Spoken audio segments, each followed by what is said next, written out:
आपने हमेशा सुना होगा कि फ़लाना शख़्स के एसेट को ज़ब्त कर लिया गया है या उनको बार कर दिया गया है। आज मैं आपको बताऊंगा कि एसेट होता क्या है। फ़र्स्ट ऑफ़ ऑल मेरा नाम अमल ख़ान, मेरा ताल्लुक़ ब्यूटन लॉ डिपार्टमेंट से है। ब्लैक लॉ डिक्शनरी हमें ये बताती है कि एसेट असल में होता क्या है। एसेट की डेफिनेशन में सिर्फ आपकी जो मूवेबल और इमूवेबल प्रॉपर्टी तक महदूद नहीं है।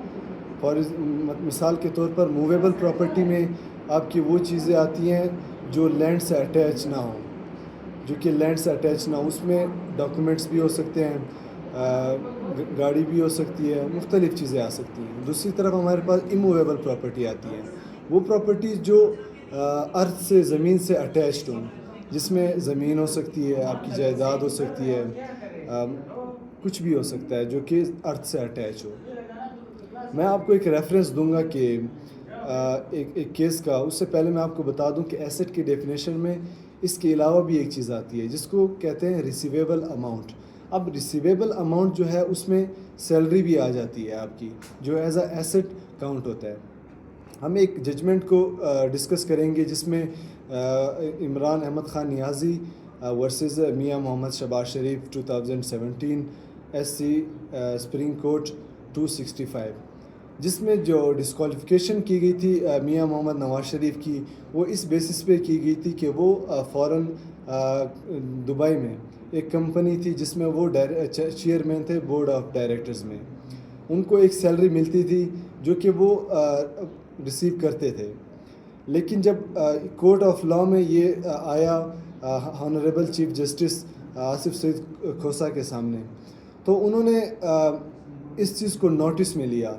लेकिन जो कौंसल थे, जो रिस्पोंडेंट थे कौंसल नवाज शरीफ की तरफ से, उन्होंने ये स्टेट किया कि ये एक सेरेमोनियल जॉब थी जो जो जो उन्हें इकाबा हासिल करने के लिए किया था। इकाबा जो है वर्क परमिट या वर्क वीज़ा के लिए आप फॉरेन कंट्रीज़ में कोई काम करते हो।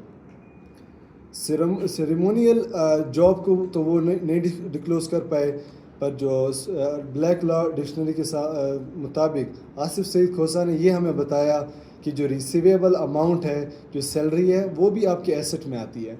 चूँकि वज़ीर आज़म मियां नवाज़ शरीफ ने ये डिस्क्लोज़ नहीं किया था कि अपने एफिडेविट, इलेक्शन एफिडेविट में डिस्क्लोज़ ही नहीं किया था कि वो ऐसी सैलरी भी विड्रा कर रहे हैं कंपनी से, उनको सैलरी भी मिल रही है। तो इस बना पे उनको डिस्क्वालीफाई किया गया आर्टिकल 62 क्लास 1 सब class F of constitution of Pakistan के मुताबिक, जो कहता है कि आपको सादिक और अमीन होना चाहिए। इस तर्ज पे वो सादिक और अमीन नहीं रहे और स्टेट ऑफ द आर्ट इसको जो है सुप्रीम कोर्ट ने, ऑनरेबल सुप्रीम कोर्ट ने उनको डिस्क्वालीफाई कर दिया गया। Thank you.